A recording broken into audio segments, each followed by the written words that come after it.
தலைவர் திரௌபதி முர்மு அவர்கள் இருமுடி கட்டி சபரிமலைக்கு சென்று வழிபாடு நடத்த இருக்கிறார். அது தொடர்பான அந்த காட்சிகளை நாம் பார்த்து கொண்டிருக்கிறோம். அவருடைய இந்த பயணம் தொடர்பான அறிவிப்பு ஏற்கனவே வெளியாகி இருந்தது. இன்றைய தினத்தில் அவர் தற்பொழுது இருமுடி கட்டு ஐயப்பன் கோவிலுக்கு தன்னுடைய வழிபாடை நடத்தி கொண்டிருக்கிறார். கூடுதல் விவரங்களோடு நம்முடைய செய்தியாளர் சதாம் இணைந்திருக்கிறார். சதாம், முழுமையான விவரங்கள்.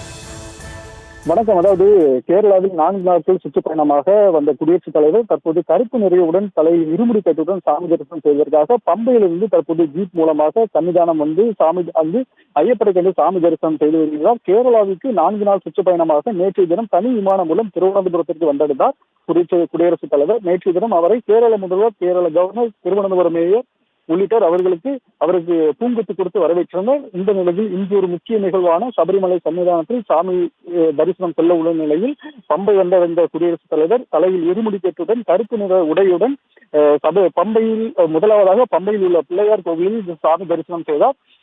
அதன் பின்பு அங்கிருந்து தனி ஜீப் மூலமாக பம்பையிலிருந்து சபரிமலைக்கு பம்பை தற்போது வந்தடைந்தார். சன்னிதானம் சென்று அந்த சன்னிதானம் கீழே தலையில் இருமுடி கட்டுடன் 18ஆம் படி ஏறி பின்னர் சன்னிதானத்தை சுற்றி வந்து அதன் பின்னர் ஐயப்பரை கண்டு மனமுருகி சாமி தரிசனம் செய்தார்.